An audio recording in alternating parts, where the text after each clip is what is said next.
From KC Online Television, Kansas City's fastest growing news program, this is Eye to Eye KC. Next here on Eye to Eye KC, we've got the latest on the minimum wage increase here in Kansas City. And of course, we have this. We have the latest details in terms of an update with an 800-room convention hotel. We have that and a lot more here on our program today here on Eye to Eye KC. Thank you everyone for joining us here on Eye to Eye KC today. It's a pleasure for you all to join us here on the last several shows that we've got for you here in the next coming weeks.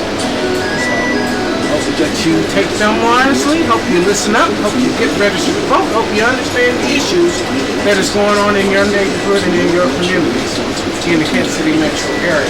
Hope you do that. I hope you take heed of what I'm saying. Okay, what I first want to jump into is the latest update of the 800-room convention hotel. Now, the financing plan has been voted on, and the TIF funds are been spoken for. The Kansas City Public School System and the Kansas City Public Library are worried about the financing of this hotel, this 800-room convention hotel, due to the fact that it is about the cost, and the school district can potentially lose a lot of tax revenue. And that tax revenue is where the money is being made at. I also have gotten word that there is a 1-cent tax that might be applied. I don't know how reality that might be. It seems like a reality given with the streetcar application with that district. So there's a 1-cent tax that will be applied around the hotel area of where that 800-room hotel will be built at. So that's what we heard. But TIF funds haven't approved for it. So that $39 million figure that I gave you on the last show is going to be applied to the financing of that. And one more thing before I leave. There's a contract. I do believe that there will be some catering services from the hotel that will be given from the city or to the city, some kind of arrangement. And this particular hotel will not have to pay any taxes for 30 years. Ain't this some? Now, I don't agree with this hotel. Here's my little point of view, very quickly. I don't care for this plan, this financing plan. I think if the hotel wants to set its ass there, I think they ought to be financing a good chunk of that project by itself, without any taxpayer money whatsoever. No taxpayer money. Without anything. You're getting earnings tax every year. What the hell is that doing? Are you not offering that for jobs? Huh?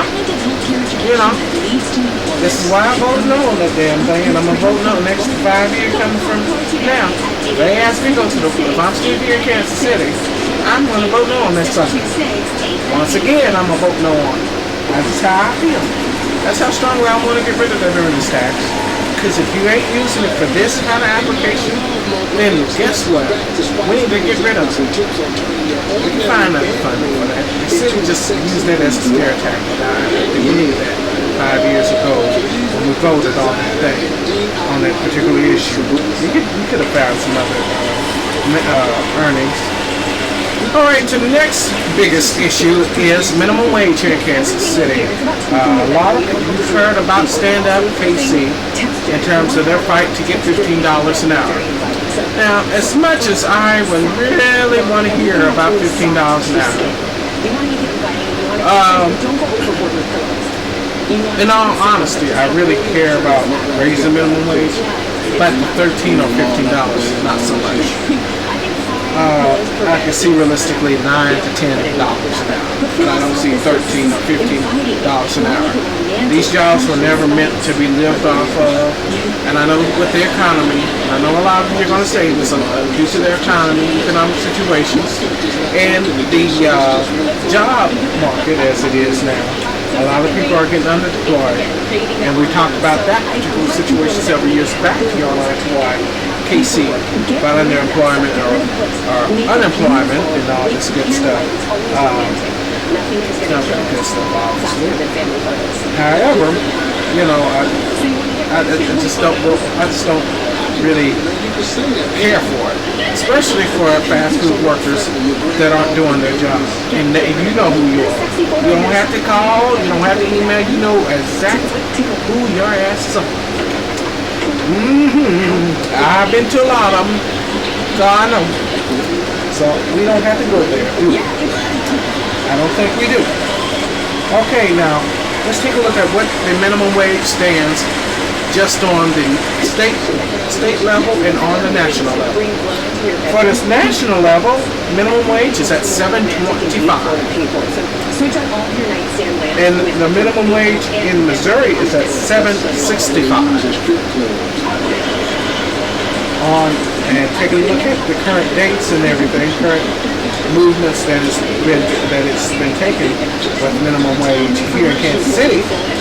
Minimum wage will be expected to be raised at $8.50 an hour on August 24th here in Kansas City. Now this is all in Kansas City, Missouri, not Kansas City, Kansas, not next to Kansas, but right here, directly here in Kansas City, Missouri. You know, it is not a statewide thing, so do not look for the statewide increases for that. But $8.50 an hour on August 24th. That's 85 cents more than the state minimum wage. Now, let's take a look at the vote. It passed with a whopping 12-1, with the one going against this vote. And the reason why that vote, we know who voted on that. Trust me, I know, but I'm not going to go all in there right now. And I'm gonna get to that -1 vote here in a little bit. But here's some specifics on the minimum wage. There's more than, if you're a Kansas City, Missouri employer and you have more than 15 employees on your staff, you will have to do this minimum wage, this recent pay raise of $8.50 an hour starting August 24th. You will have to do such thing on August 24th and thereafter. So let's talk about thereafter, so to speak. 2017, it goes up to $9.82. 2018, $10.82. 2019, $11.98, and 2020 will go up to $13. And thereafter will be based on the cost of living. So 2021 will be due to the basis of the cost of living factors on that issue. We want to make sure that you all know what's going on here.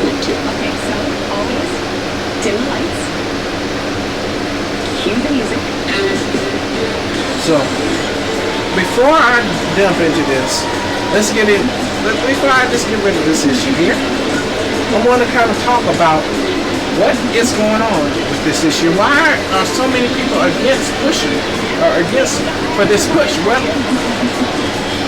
back in '98, the state had passed a law to where the cities, the local municipalities, cannot jump in to make these kinds of wages that you see here in Kansas City. I believe St. Louis had jumped in it and has done such a thing and has had a legal pushback. Kansas City, I do believe we will have that legal pushback because of those same basis of the law. And I think such an increase will be fought against the businesses because they will get up and relocate. These businesses are either downsized and relocate. And I don't think it is right for the business community. As much as I don't think that $13 figure should be in the ballpark right now. Now, there are some that deserve it, and honest to God, there are some that deserve it. There are some that don't deserve jack because of their little nasty attitudes and their thoughts of serving me. You ain't got to serve me. I can go fix my own damn hamburger. I'm gonna tell you straight up. If I gotta get a nasty attitude and my phone and my food thrown at me, I can fix my own damn food. for the same cost to pay your little crazy trifling ass. Now that's just me. That's just me. That is just me. Now that isn't everybody else. But for $13, my food better be piping hot. It better be right, and it better be on point. That's all I tell you now. If you're gonna worth $13, it better be worth $13 worth of food. I'm just saying. I'm just saying. Because you know these costs are gonna be passed down to consumers some kind of way. You just know it. I can smell this. I can smell the smoke already about to burn. To fumigate the world here of Kansas City. Now, the reason why I'm against it is because of that particular issue. It's going to go against the state law. And if you go to anything that goes against the state law, it's going to mean a challenge. And I do believe when the session begins, this is probably going to be one of the issues that is going to be broken down. And there are lawmakers from this past session, including friends of our program, Brandon Ellington, who has tried to pass a minimum wage bill. Some of you couldn't get behind him and try to pass a minimum wage increase bill. Stand up to KCMO to understand that there was such a thing that happened. How come we couldn't stand with him? Probably could have got a better result instead of having a legal challenge. That's just my space going on here. All right, ladies and gentlemen, what we're going to do is take a break. We'll be right back here on I2I KC.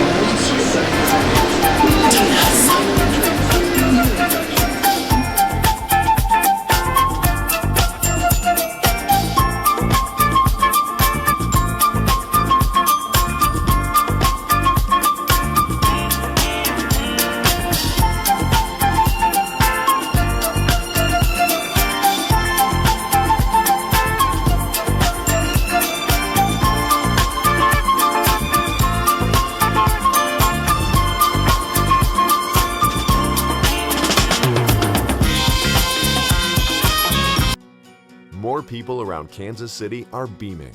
That's because they learned about a better way to get a car. When they thought they were at a dead end, they got a fresh start at AutoStart.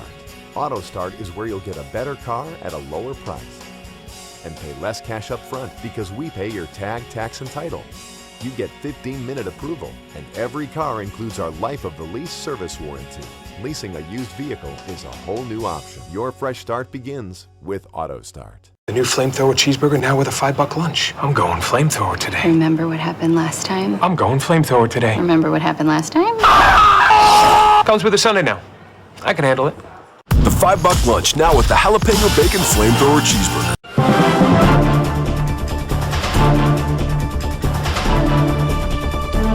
Galvin Berkeley, dependable, honest, trustworthy. Only on I2I Kansas City. Soon on KC Online Television. On YouTube.com.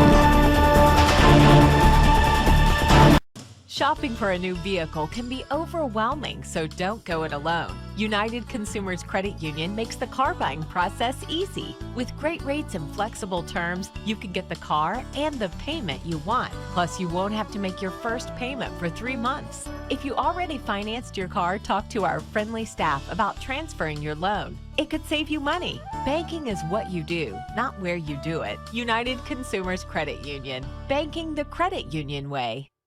Here's what we're going to get on into is the pawn shop ordinance here.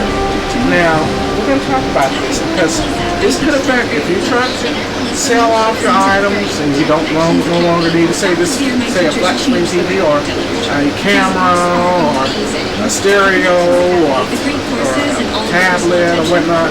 These can be that applies to this law in terms of pawn shop trading and selling and buying. The ordinance passed. It passed on July 22nd.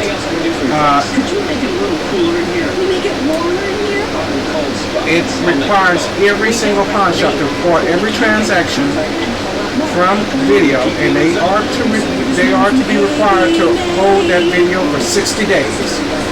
Now, the video will have to detail the face of the seller and the items to be sold to the pawn shop. those items will then have to be on hold for 10 days. And if the pawn shops in the Kansas City, Missouri area do not comply, they will have to pay a fine in the amount of, I believe, $58. If they do not comply with and have multiple violations, their license can possibly be revoked. So pawn shop owners, there's been a pushback on this new ordinance. Pawn shop owners say that they could lose a lot of money due to holding these items for a significant amount of time.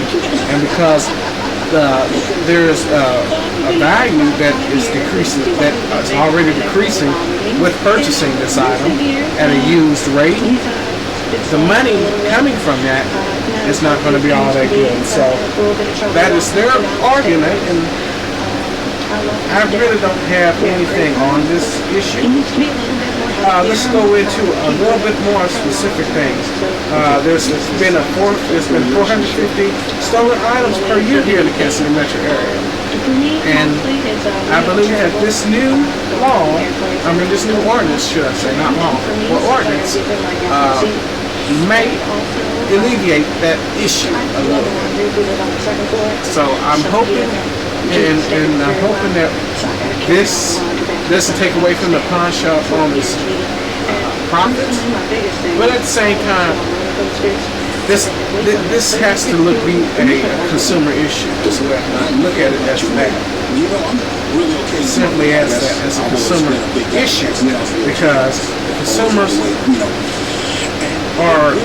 have stolen items out, and they need to look for it.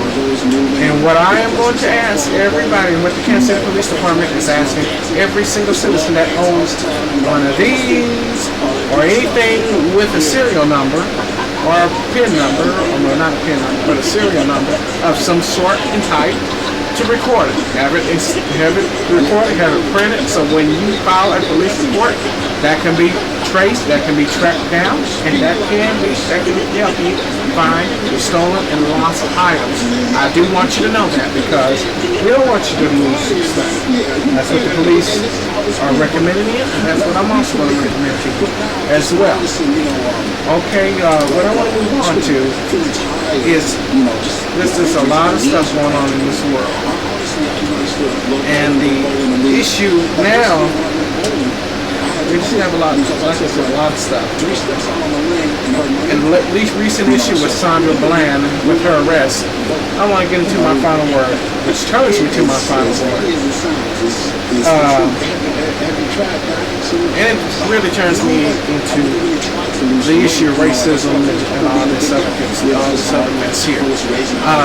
First of all, I don't think Sandra Bland's arrest was right, or how that officer was acting. I don't really think it was right.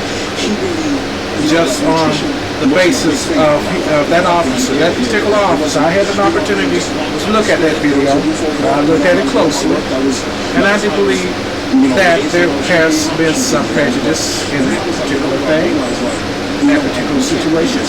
And I do believe that that officer did not act in the best faith and judgment, in a professional faith and judgment.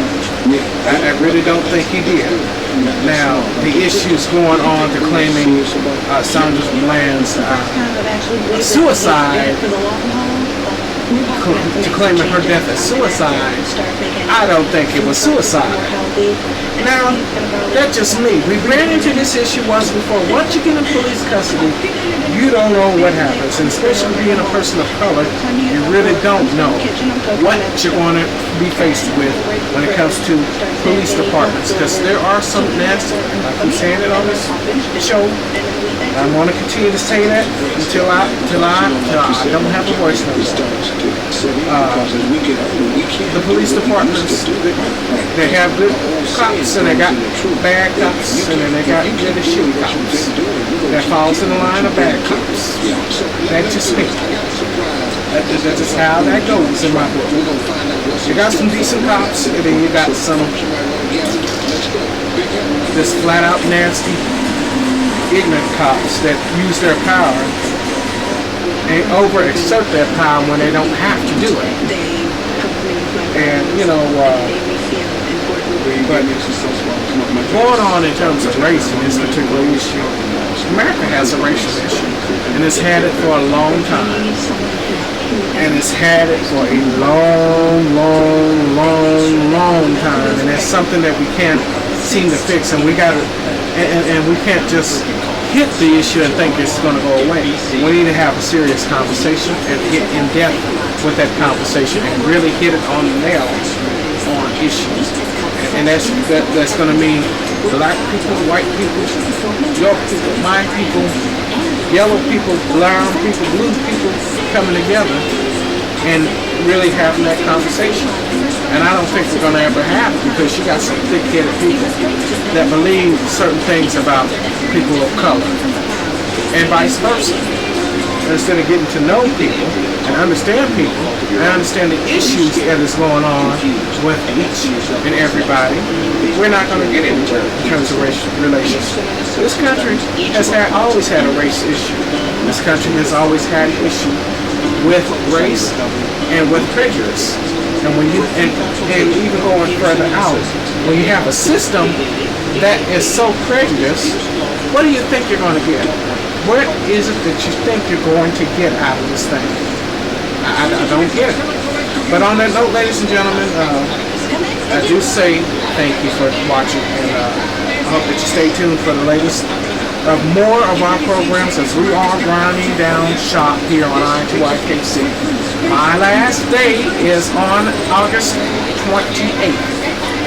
Our last day here on this program is on August 28th. We want to say thank you, and I hope to see you back here next time. Bye-bye.